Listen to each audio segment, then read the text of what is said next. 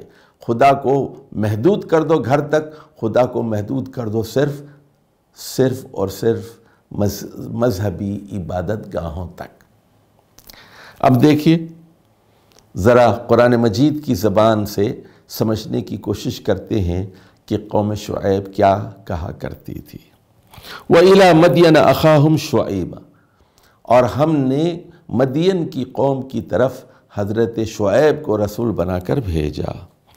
قَالَ يَا قَوْمِ اعْبُدُوا اللَّهَ، حضرت شعیب نے کہا اے میری قوم کے لوگو، اعبدوا اللہ، اللہ کی عبادت کرو، ما لکم من الہ غیرہ۔ دیکھیے الہ کے لفظ پر غور کیجئے، تم لوگوں کے لیے اللہ کے علاوہ کوئی الہ نہیں ہے، ما لکم من الہ غیرہ، قد جاءتکم بینۃ من ربکم۔ دیکھیے رب پر غور کیجئے، بلا شبہ تم لوگوں کے پاس تمہارے رب کی طرف سے ایک بینہ آ گئی ہے، ایک روشن دلیل آ گئی ہے، ایک کرسٹل کلیئر ایویڈنس، بالکل غیر مبہم دلیل، بینہ تمہارے پاس آ گئی ہے۔ غور فرمائیے، ادھر دیکھیے یہاں 3 لفظوں پہ غور کیجئے۔ پہلا کیا کہہ رہے ہیں؟ یا قومی، اے میری قوم کے لوگوں، اعبدوا اللہ، عبادت کا لفظ، اعبدوا اللہ، یہ بہت اہم لفظ ہے عبادت کا، مزید گفتگو آگے چل کر ہوگی۔ نمبر 2، ما لکم من الہ غیرہ، دوسرا لفظ کیا ہے؟ الہ کا لفظ ہے، الہ کا لفظ ہے، تم لوگوں کے لیے اللہ کے علاوہ کوئی الہ نہیں ہے۔ تیسرا جو لفظ آ رہا ہے رب کا، قد جاءتکم بینۃ من ربکم۔ اچھا اب دیکھیں، اب یہ رب کون ہے؟ رب کا یہاں مفہوم ذرا سمجھیے آپ۔ نمبر 1 وہ کہہ رہے ہیں فَأَوْفُوا الْكَيْلَ وَالْمِيزَانَ، ترازو میں اور ماپ میں پورا دو۔ اگر 1 لیٹر دودھ ہے تو پون لیٹر مت دو، پورا 1 لیٹر دو۔ اگر 1 کلو چینی دے رہے ہیں آپ، پوری 1 کلو دو۔ یعنی ماپنے میں، ماپنے کا کیا مطلب ہے؟ کیل کا والیوم، حجم، والیوم میں پورا دو۔ اور میزان کا کیا مطلب ہے؟ ویٹ، وزن میں پورا دو۔ دیکھیے یہاں کون سا مطالبہ ہے؟ دنیاوی معاملات میں اللہ کے احکامات کو تسلیم کرو۔ پھر کیا وہ کہہ رہے ہیں؟ وَلَا تَبْخَسُوا النَّاسَ أَشْيَاءَهُمْ، لوگوں کو کم نہ دو، ڈنڈی مت مارو، کمی نہ دو، ان کو پورا دو ان کو۔ تیسری بات وہ کیا کریں؟ وَلَا تُفْسِدُوا الْأَرْضَ بَعْدَ إِصْلَاحِهَا، اصلاح ہونے کے بعد زمین پر فساد برپا نہ کرو۔ یہ دیکھیے ذرا بات کو سمجھیے، یہاں رب کا کیا مطلب ہے؟ تمہارے معاشی معاملات اللہ کی ہدایت کے مطابق ہونا چاہیے۔ صرف کلمہ پڑھنے سے بات پوری نہیں ہوگی، صرف نماز پڑھنے سے بات پوری نہیں ہوگی، پوجا پاٹ کرنے سے اور مراسم عبودیت ادا کرنے سے بات پوری نہیں ہوگی۔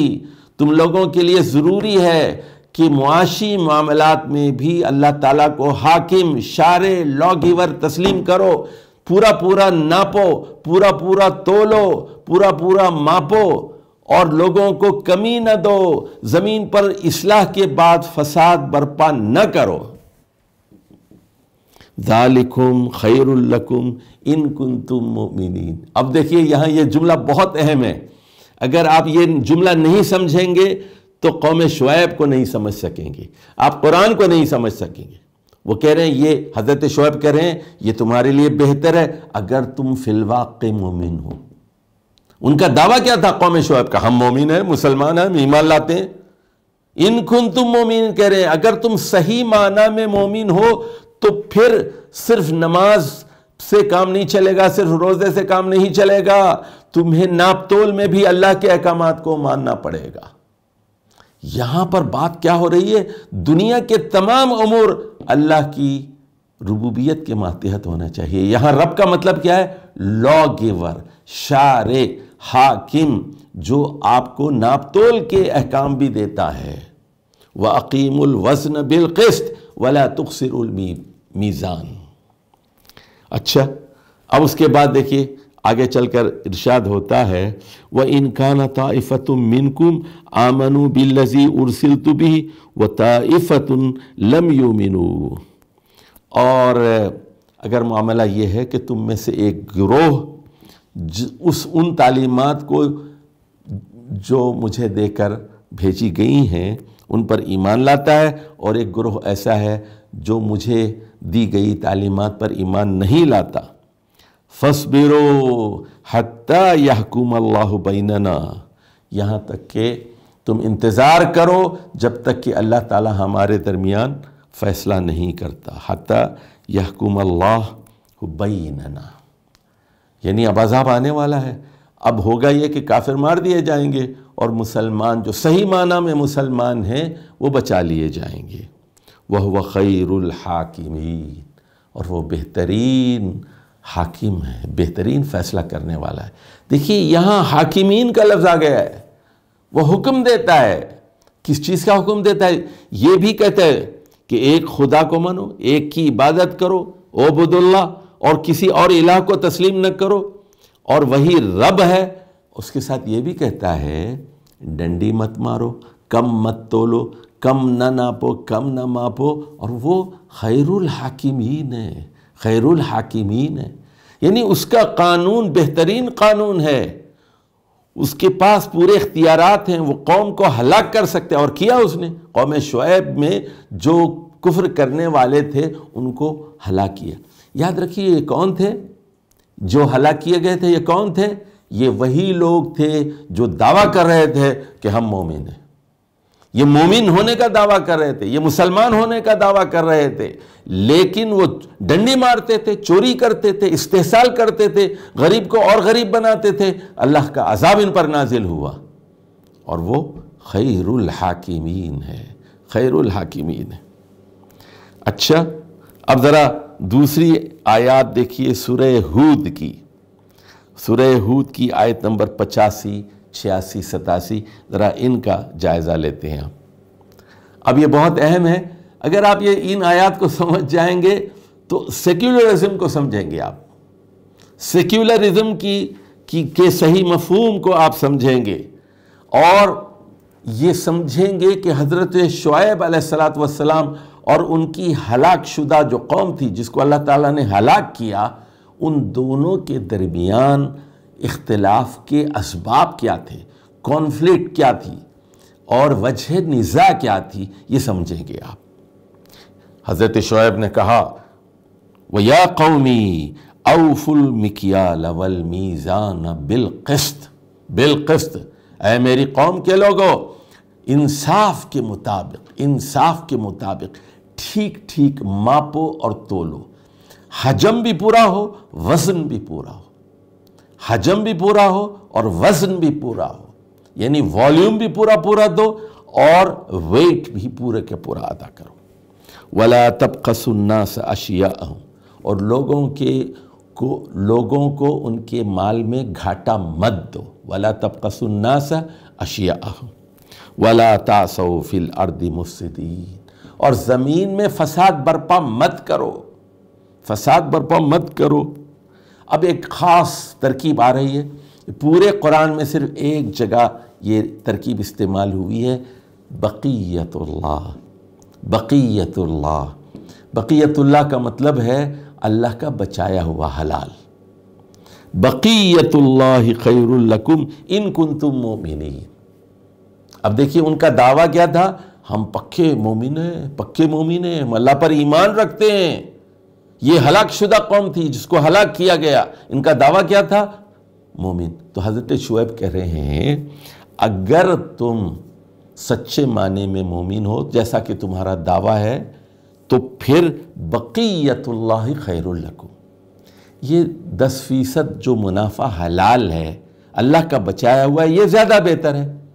یعنی آپ نے ایک چیز 100 روپے میں خریدی, آپ نے 110 میں بیچی, حلال ہے, یہ بقیت اللہ ہے. لیکن تم کیا کر رہے ہو, 100 کا مال اس میں 1 کلو 100 روپے کے مثال کے طور پر 100 روپے بھینڈی ہے, آپ کیا کر رہے ہیں 900 گرام تول رہے ہیں اس کو, اور 10 روپے منافع لے رہے ہیں اور 10 روپے ڈنڈی مار کے کما رہے ہیں. اللہ کیا کہہ رہا ہے, حضرت شعیب کی زبان سے کیا کہلوا رہا ہے, بقیت اللہ خیر لکم. جو حلال منافع ہے وہ تمہارے لیے زیادہ بہتر ہے. صرف حلال پہ گزارا کرو, وہ 10% یا 15% تم نے 80 میں خریدا 100 میں بیچا, الحمدللہ 20% کما لیا, ٹھیک ہے. لیکن ڈنڈی مار کے دھوکہ دے کے کیوں کما رہے ہو؟ اور دعویٰ کیا ہے, ہم مومن ہیں, ہم مومن ہیں. قوم شعیب بڑے غرور سے کہتی تھی ہم مومن ہیں. حضرت شعیب ان کو کریں اگر تم مومن ہونے کا دعویٰ کرتے ہو تو پھر حرام کیوں کھاتے ہو؟ بقیت اللہ خیر لکم ان کنتم مومنین. اچھا اب سنیے, وما انا علیکم بحفیظ.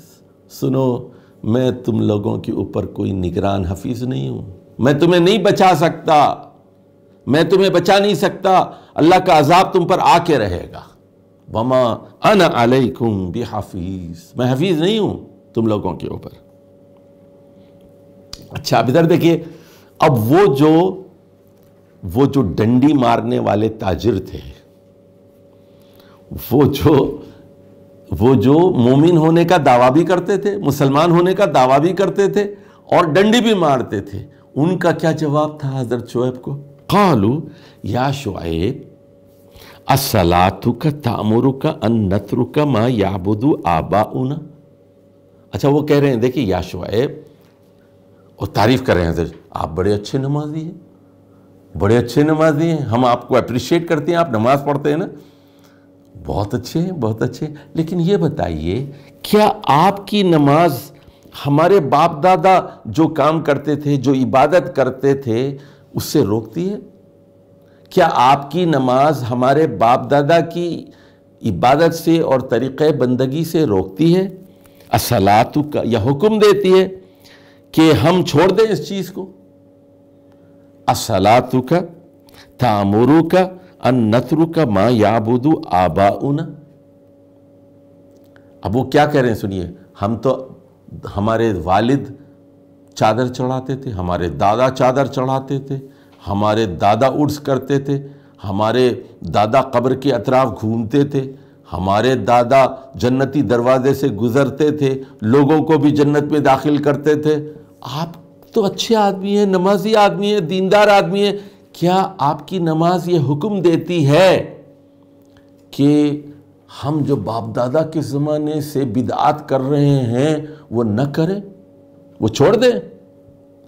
اس کے بعد سنیے, او ان نفعل فی اموالنا ما نشاء.